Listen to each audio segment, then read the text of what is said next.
I'm sure you've seen it. There's just more and more military members writing memoirs and writing novels. And Yeah. truthfully, I can't have them all on. It's too many to keep up with. Like I get so many emails to our inbox of you got to get this guy on. You got to, and if if unless we did the show every single day, there'd be no way to get all these people on. And it's funny because I've been doing this, like not this particular show, but this whole thing now for trying to think. I mean, well over a decade now.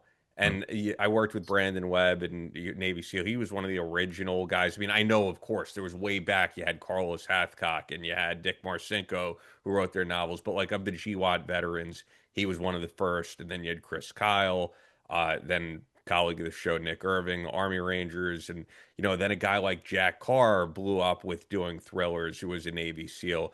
Yeah. Did you read some of those and say like, I think I could do this, man? Yeah, some of them.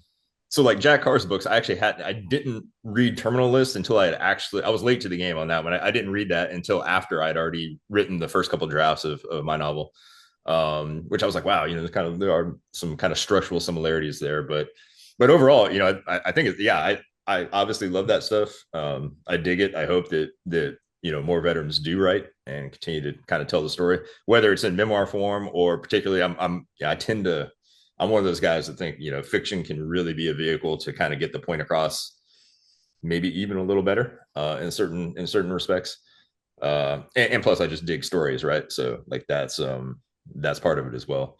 But yeah, no, I think it's great. Like the barrier to entry on a lot of that stuff is lower nowadays because of technology, social Yes. media, other ways to kind of promote the hustle, if you will. So I think that's good. I hope people are not discouraged that, hey, maybe there's like a oversaturation of these things like in the marketplace or whatever, and not go after it. So yeah, if you got a story to tell, tell it.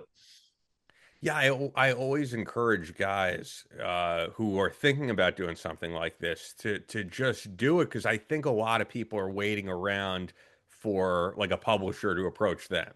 Right. And unless truthfully, like Chris, who does the show with me, when he got back from Benghazi, he was a part of a monumental event and people Right. wanted his story. That's not most people, and it's not most veterans.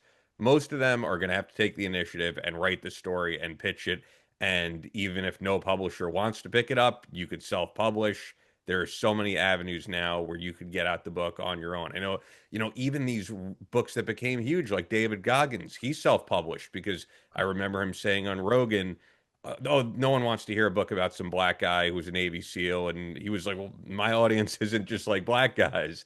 And he's like, "If anything, it's more like white dudes reading my books." And he was right. The book turned out to be a massive success. So, yeah, I think people need to just take the initiative and not wait for like the opportunity to come to them. Thanks for checking out Battle Line Podcast.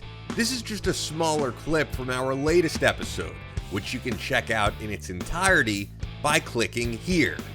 While you're watching, be sure to hit the subscribe button and thumbs up the video to show your support.